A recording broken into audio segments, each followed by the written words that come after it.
तो इस तरीके से हम लोग इनको अलग ग्रुप्स में बांट पाते हैं। ठीक है, अब जैसे देखिए हम लोग अलग ग्रुप्स में तो बांटे, लेकिन सिमिलरिटी नहीं आया तो फिर हमारा स्टडी अधूरा रह जाएगा। इसलिए हम लोग उतने डेप्थ पे जाके जब उनके प्रॉपर्टीज को ध्यान में रखते हुए जब बांटते हैं तब जाके मिलता है क्या कि उनके सिमिलरिटी उनमें ग्रुप में सिमिलरिटीज बहुत ज्यादा आ जाती है। ठीक है, तो जब इतने सारे मेहनत करने के बाद जब ग्रुप्स बनाते हैं ये प्रोसेस कहलाता है टैक्सोनॉमी। ठीक है, डिफरेंट लेवल पे उनके ग्रुप्स का हम लोग क्रिएशन कर रहे हैं, मतलब अलग अलग लेवल पे जाके उनके सिमिलरिटीज को देखकर ग्रुप्स जब क्रिएट कर रहे हैं तब उन्हें छोटे ग्रुप्स में बांट कर फिर छोटे ग्रुप को बड़े ग्रुप में, फिर बड़े ग्रुप को और बड़े ग्रुप में जब बांटते हैं तब जाके ये बनता है, ये मेथड हो जाता है टैक्सोनॉमी। अब टैक्सोनॉमी एक कदम और आगे बढ़ जाता है तब जब ऑर्गेनिज्म को तो बांट दिए, अब कौन किसके बाद पढ़ा जाएगा। जैसे ऐसा कभी होगा कि कभी बैक्टीरिया देखने लगे, फिर अगला ग्रुप का स्टडी करने में हम वायरस पढ़ने लगे, फिर अगला ग्रुप का स्टडी करने में हम एनिमल पढ़ने लगे। कोई सीक्वेंस तो होना चाहिए, इसके बाद ये, इसके बाद ये। तो वो जो ऑर्डर है, वो सीक्वेंस है, वो कैसे हम मेंटेन करेंगे? तो कहता है उसके लिए आपको एक चीज पे ध्यान देना पड़ेगा, वो है इवोल्यूशन। और इवोल्यूशन क्या है? इवोल्यूशन है एक सिस्टमैटिक फिनोमेना है जिसमें ऑर्गेनिज्म दुनिया में जब आए तो उसके बाद फिर थोड़ा एडवांस कैरेक्टर एक्वायर करके एडवांस हो, फिर और एडवांस कैरेक्टर एक्वायर करके और एडवांस हो। इस तरीके से ऑर्गेनिज्म समय के साथ बदलते चले गए और पहले से ज्यादा एडवांस होते चले गए। और इसी सिलसिले में हम लोग को सबसे पहले ऑर्गेनिज्म जो मिले वो बैक्टीरिया मिले। बैक्टीरिया के बाद हम लोग को प्रोटिस्टन्स मिले, सिंगल सेलुलर यूकैरियोट्स उन्हें कहते हैं, जिसमें न्यूक्लियस रहता है। ठीक है, उससे ज्यादा डेवलप हमें मिले फंजाई, वो मल्टी सेलुलर यूकैरियोट्स हैं, पर टिश्यू लेवल ऑर्गेनाइजेशन में नहीं पहुंच पाए, टिश्यू नहीं बनाते हैं, लूज टिश्यू जैसा स्ट्रक्चर बनता है। उसके बाद उससे ज्यादा एडवांस हो गया प्लांट्स, उसमें टिश्यू भी बनता है, टिश्यू सिस्टम भी बनता है और ऑर्गन तक बनता है। हम लोग देखें उससे भी ज्यादा एडवांस्ड हो गया एनिमल्स। एनिमल्स में टिश्यू के बाद सीधे ऑर्गन बनता है और ऑर्गन्स फिर ग्रुप बनाते हैं, ऑर्गन सिस्टम बनाते हैं। तभी हमारे अंदर डाइजेस्टिव सिस्टम है, रेस्पिरेटरी सिस्टम है, सर्कुलेटरी सिस्टम है, एक्सक्रीटरी सिस्टम है।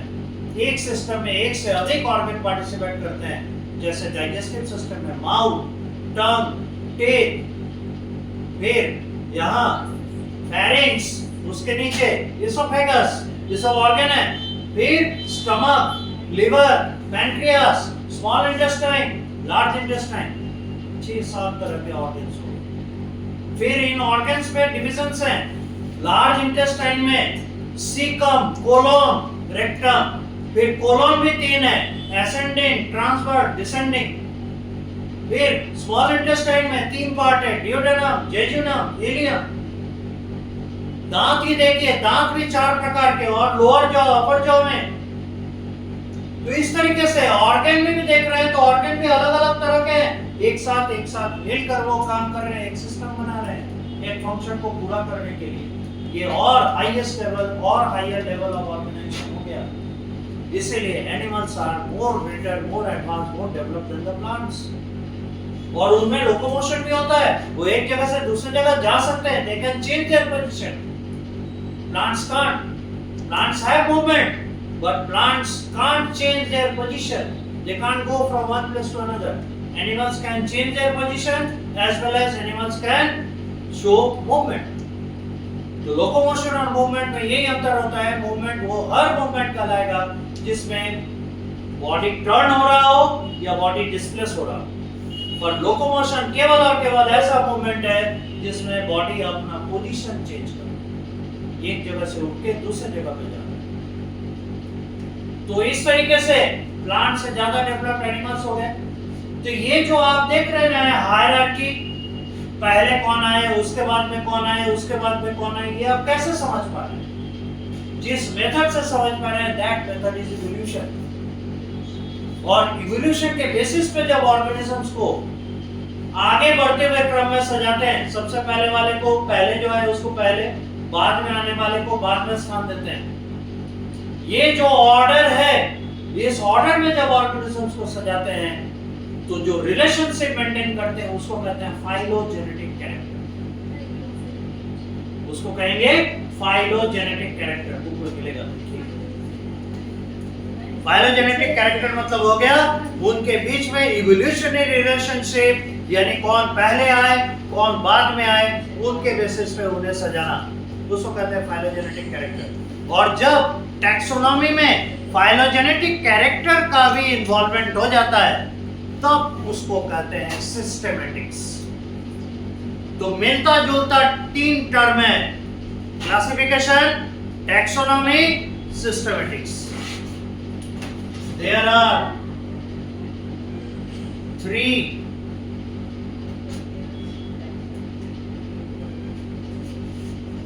closely related terms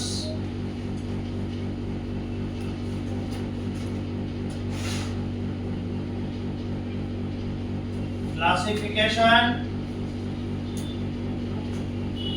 taxonomy and systematics।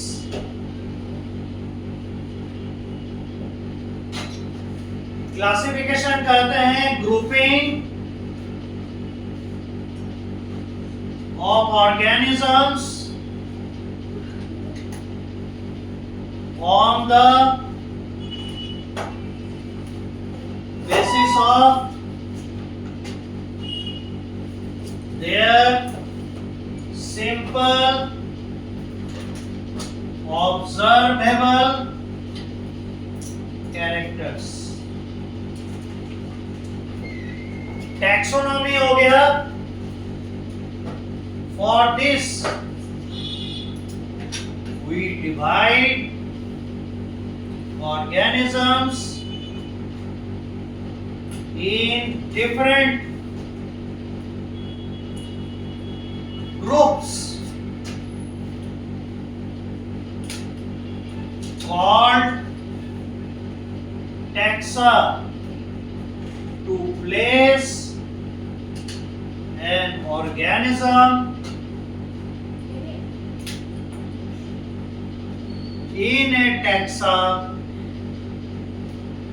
We do identification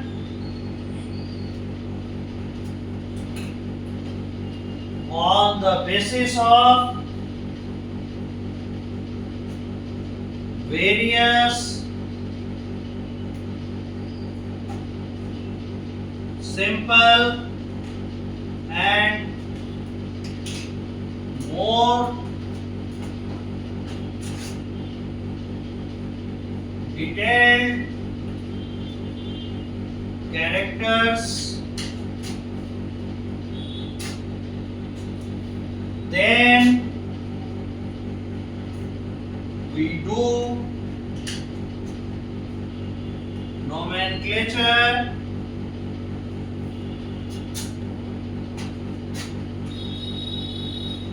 then classification।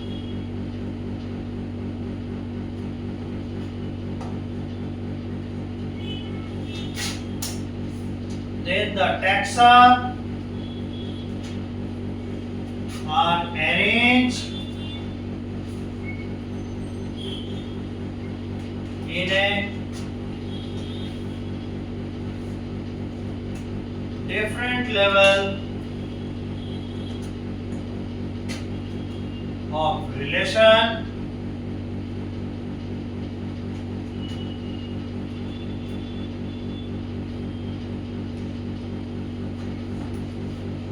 this is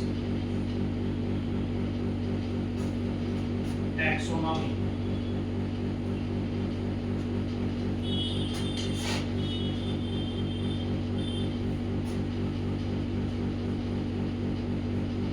The different taxa in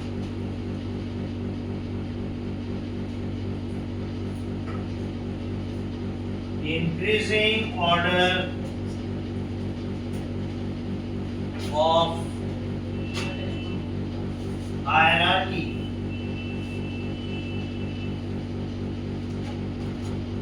is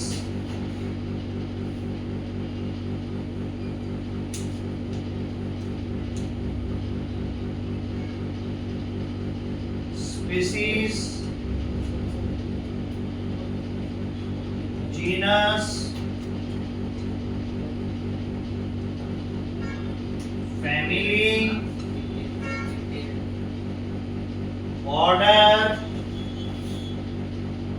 class, phylum और division. phylum ये होता है for animal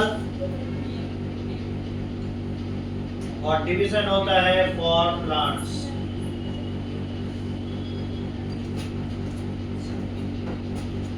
और systematics है while doing taxonomy we arrange the different taxa on the basis of their while doing taxonomy we arrange the different taxa on the basis of their evolutionary relationship, that is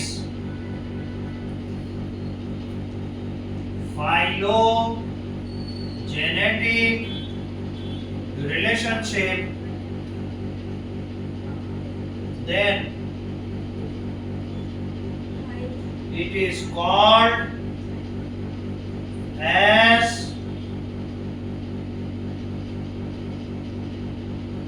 systematics. ये तीन मिलते जुलते term है और तीनों के ये important meanings. फिर जो ना समझ में आए वो पूछा। अब आगे देखिए, ये हुआ सिस्टमेटिक्स, ठीक है। तो क्लासिफिकेशन, टैक्सोनॉमी और सिस्टमेटिक्स समझ में आ गया। तो सिस्टमेटिक्स में सबसे एडवांस कौन हुआ है इसमें? सिस्टमेटिक्स। तो सिस्टमेटिक में क्या किया जाएगा? जो टैक्सोनॉमिकल कैरेक्टर मतलब ग्रुप्स हैं, यानी टैक्सा यानी ग्रुप्स, उन ग्रुप को किसी एक ऑर्डर में सजाया जाएगा और वो ऑर्डर यहाँ लिखा है, species, genus, family, order, class, phylum या डिवीजन। या ऐसे चलिए घटते हुए क्रम में, phylum, class, order, family, genus, species. तो सबसे बड़ा टैक्सा, सबसे बड़ा ग्रुप कौन हो गया? फाइलम या डिवीजन। और सबसे छोटा स्पीसीज। इसीलिए कहे आपको एक स्पीसीज में जो लिखे भी हैं, एक स्पीसीज में पाए जाने वाले सभी ऑर्गेनिजम्स सिमिलर होते हैं। किंगडम उससे भी बड़ा होगा, एक किंगडम में कई फाइलम, कई डिवीजन्स होंगे, ठीक है। तो किंगडम हो गया डिफरेंट टाइप ऑफ ऑर्गेनिजम्स। बस उस ऑर्गेनिज्म में क्या है उसको सब डिवाइड करेंगे इस आधार, ठीक है। यहां तक क्लियर हुआ बात? यानी हम ऑर्गेनिजम्स को जब क्लासिफाई करेंगे, बांटेंगे, तो बांटने के ग्रुप्स होंगे, ठीक है। जैसे फॉर एग्जांपल हम एजुकेशन लेते हैं, एजुकेशन कहाँ ले रहे हैं? पटना में। बहुत बड़ा ग्रुप हो गया पटना के, और पटना में बहुत सारे ग्रुप्स हैं। पटना में कहा? तो हम सीबीएसई बोर्ड में पढ़ते हैं। तो दो तरह के बोर्ड हैं, तीन तरह के बोर्ड हैं, सीबीएसई, आईसीएसई, बिहार बोर्ड है। तो हम सीबीएसई बोर्ड, सीबीएसई बोर्ड आगे क्या बताएगा? आगे जाके क्या देखना होगा? कौन सा स्कूल? तो मान लेते हैं, बोल दिए कोई एक पर्टिकुलर स्कूल एबीसीडी, कोई एक स्कूल है, ठीक है। एबीसीडी स्कूल में पढ़ते हैं। एबीसीडी स्कूल में कहाँ? सीनियर डिवीजन में, जूनियर डिवीजन में या सब जूनियर में, यानी प्राइमरी में पढ़ते हैं या मिडिल में पढ़ते हैं या सेकेंडरी में पढ़ते हैं या सीनियर सेकेंडरी में पढ़ते हैं। सीनियर सेकेंडरी हो गया 11 12, सेकेंडरी हो गया 8 से लेके 10, मिडिल स्कूल हो गया 6 से लेके 8, और जूनियर हो गया तो किस में आएंगे? सीनियर सेकेंडरी में। तो सीनियर सेकेंडरी तक पहुंचने के बाद फिर सीनियर सेकेंडरी में कहां? 11th में कि 12th में? 11th में। तो इतना जो डिवीजन हुआ, मतलब आपको लोकेट करने के लिए कहां से चले? पटना, पटना से पर्टिकुलर बोर्ड, बोर्ड से चले हम लोग स्कूल में, स्कूल से चले स्कूल के डिवीजन में, स्कूल के डिवीजन में फिर पहुंचे क्लास में, तब जाके आप लिखें। उसी तरीके से ऑर्गेनिज्म, ऑर्गेनिज्म का सबसे पहले डिटेक्ट करना होगा कौन सा? किंगडम। किंगडम वो टाइप ऑफ ऑर्गेनिज्म बताएगा। फिर किंगडम में देखेंगे फाइलम, फाइलम से आगे बढ़ेंगे, उससे छोटा होगा क्लास। फाइलम से क्लास छोटा होगा क्योंकि क्लास फाइलम से छोटा है, इसीलिए यहां देख रहे हैं। उससे छोटा कौन होगा? ऑर्डर। और सबसे छोटा कौन होगा? स्पीसीज। और ये स्पीसीज तो उसका नाम में ही शामिल हो जाए, जीनस और स्पीसीज उसके नाम में शामिल। समझ में आ गया? इस तरीके से हम लोग क्या करते हैं? ऑर्गेनिज्म को छोटे और छोटे और छोटे और छोटे ग्रुप में बांटते बांटते ऐसा छोटा ग्रुप क्रिएट करते हैं कि उस ग्रुप के अगर प्रॉपर्टीज हमें पता है, सभी ऑर्गेनिज्म का, उस ग्रुप के सभी ऑर्गेनिज्म का प्रॉपर्टी आपको पता होगा। जैसे अगर हम स्पीसीज में लिखे थे ना मैंगीफेरा इंडिका, अगर इंडिका स्पीसीज का प्रॉपर्टी हम जान गए तो दुनिया में जितना इंडिका स्पीसीज के ऑर्गेनिज्म है, यानी जितने मैंगो है, सबके बारे में जान गए। तो मैंगो का क्या होगा? इपिकार्प होगा, और इपिकार्प 3 पार्ट में डिवाइडेड होगा। फ्रूट में क्या क्या? Pericarp, mesocarp, endocarp. तो उसके बाद सीड दिखाई देगा। वो ट्री कैसा होगा? एंजियोस्पर्म होगा, फ्लावरिंग प्लांट होगा। और क्या हो सकता है? वो कंप्लीट होगा। इस तरीके से हम बहुत सारे प्रॉपर्टीज उसके जान जाएंगे, और वो यूनिक होगा, वो केवल और केवल प्रॉपर्टी उसी में दिखा जाएगा और किसी में नहीं। या इस तरह का प्रॉपर्टी धारण करने वाला ऑर्गेनिज्म इंडिका ही होगा और कोई। क्लियर हुआ? इस तरीके से ऑर्गेनिज्म को हम लोग एक दूसरे से अलग करते चले जाते हैं। ये है क्लासिफिकेशन। ठीक है? तो अब बचता है क्या? क्लासिफिकेशन में हेल्प करने वाले कहां से प्रॉपर्टी कवर पड़ेगी? उन्हें कहते हैं क्लासिफिकेशन टूल्स या टैक्सोनॉमिकल टूल्स। सर ये सब मतलब अलग-अलग नाम बताइए है, बस ये एनिमल प्लांट्स मतलब ये भी उनके लिए है या नहीं? नहीं, नॉन लिविंग को क्यों रखेंगे? ऑर्गेनिज्म नॉन लिविंग तो होगा नहीं। नहीं, इसके लिए होता है नाम। इसके लिए नाम होता नहीं है। नॉन लिविंग के लिए क्या हो? उसके लिए कोई डेफिनेट पैटर्न नहीं है। पत्थर को क्या बोलेंगे?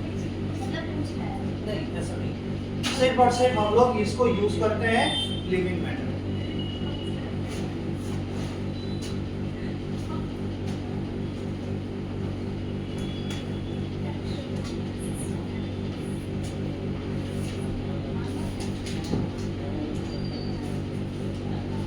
अब देखिए, ऐसे हेल्पिंग एड्स, ऐसे हेल्पिंग टूल्स जिनके मदद से ऑर्गेनिजम्स के कैरेक्टर्स को हम पढ़ पाएंगे, या फिर कहीं लिखा हुआ रहेगा, हमको दिख जाएगा, अच्छा ये कैरेक्टर इस ऑर्गेनिज्म का होता है, ये कैरेक्टर इस ऑर्गेनिज्म का होता है, उनको हम लोग कहते हैं टैक्सोनॉमिकल टूल्स। ठीक है? तो देखिए, टैक्सोनॉमिकल टूल्स एक मरे हुए जीवों के लिए भी होते हैं, और जिंदा अगर हमें मिल गया तो भी। यानी हमारे पास एक स्पेसिमेन होना चाहिए जिसको देखकर समझ सकें, अगर वो मर गए तो भी हम जान सकें कि हाँ भाई देखिए ऐसा कोई जीव अगर हमको कहीं दिखता है तो ये यही है, ये मरा हुआ है, वो जिंदा होगा। इस तरीके से तो हम लोग प्लांट और एनिमल दोनों के केस में इनका इस्तेमाल करते हैं। आगे आएंगे taxonomical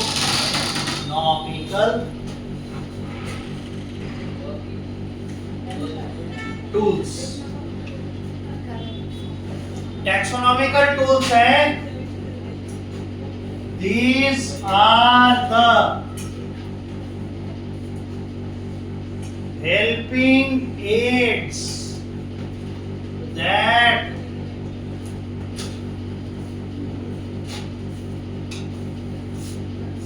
provide us clues and references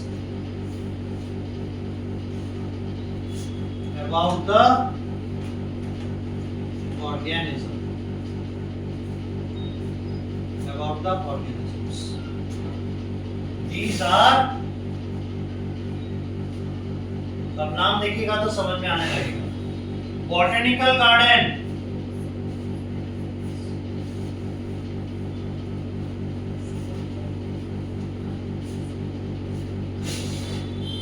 zoological garden,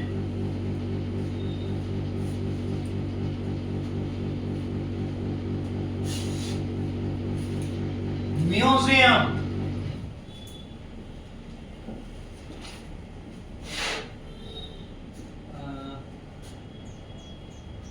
इसको बोलते हैं हर्बेरियम,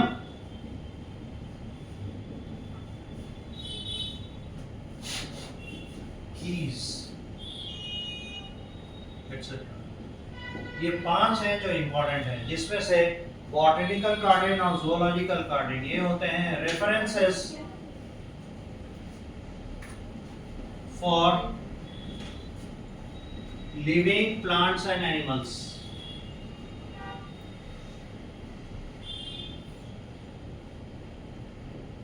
जिंदा प्लांट और एनिमल को हम लोग बॉटनिकल गार्डन और जूलॉजिकल गार्डन में देखकर समझकर उसका पूरा टैक्सोनॉमी पढ़ सकते हैं, उसको जिंदा हालत में देख सकते हैं, समझ सकते हैं. म्यूजियम और हर्बेरियम.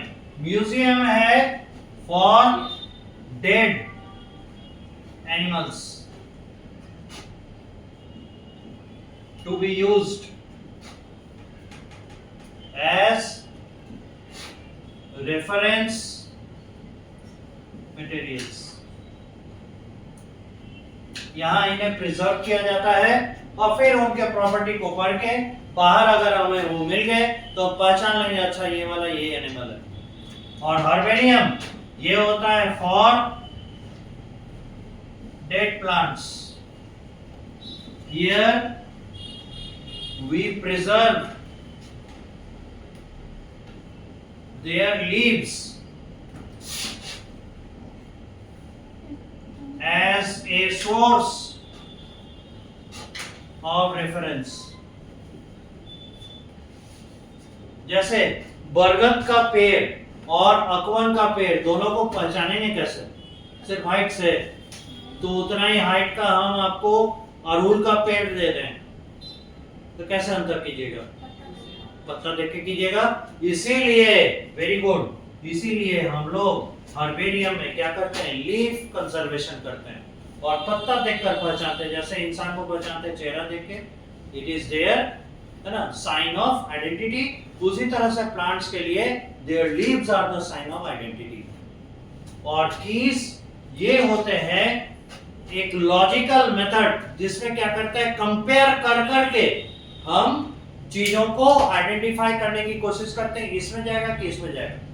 हर स्टेप के लिए, जैसे external feature, internal feature, metabolic activities, है ना, साइटोलॉजी यानी सेल बायोलॉजी, उसका क्रोमोसोम स्टडी, उसका साइटोप्लाज्म, उसका न्यूक्लियस एक्सेट्रा, ये सब अलग अलग लेवल पे और, है ना, डिटेल्ड लेवल पे उनके कैरेक्टर्स बता रहे हैं.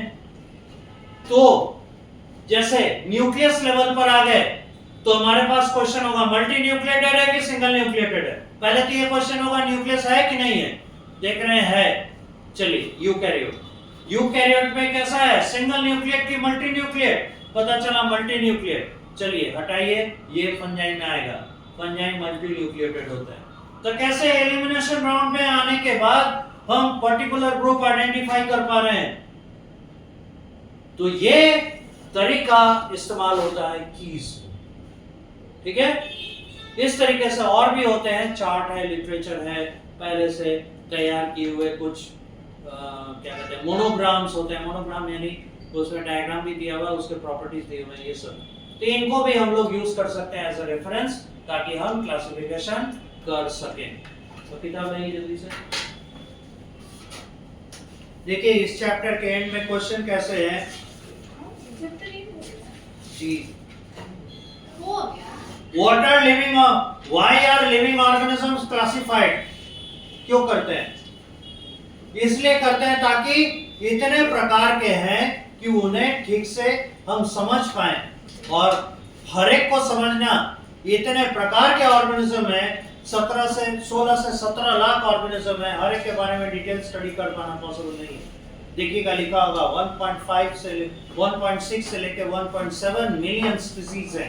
एक स्पीसीज एक टाइप का ऑर्गेनिज्म है, तो 1 मिलियन मतलब 10 लाख, तो 1.6 मिलियन मतलब 16 लाख, 1.7 मिलियन मतलब 17 लाख, तो 16 लाख से 17 लाख प्रकार के ऑर्गेनिज्म है।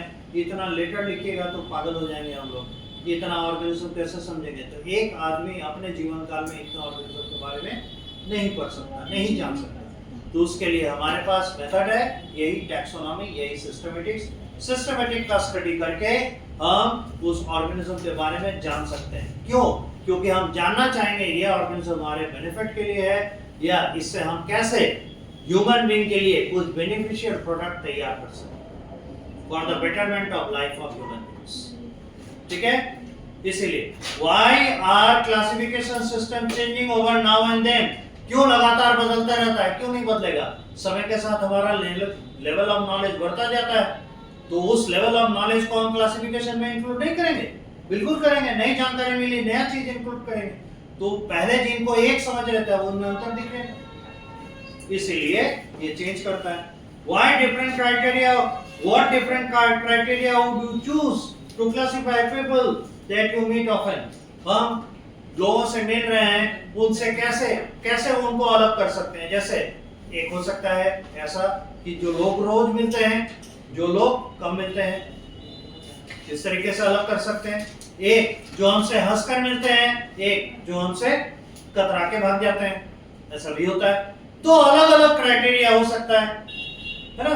उनके पहनावे के आधार पे हम उन्हें डिफाइन कर सकते हैं कि इस तरह के लोग मिलते हैं और इस तरह के पहनावे वाले लोग मिलते हैं।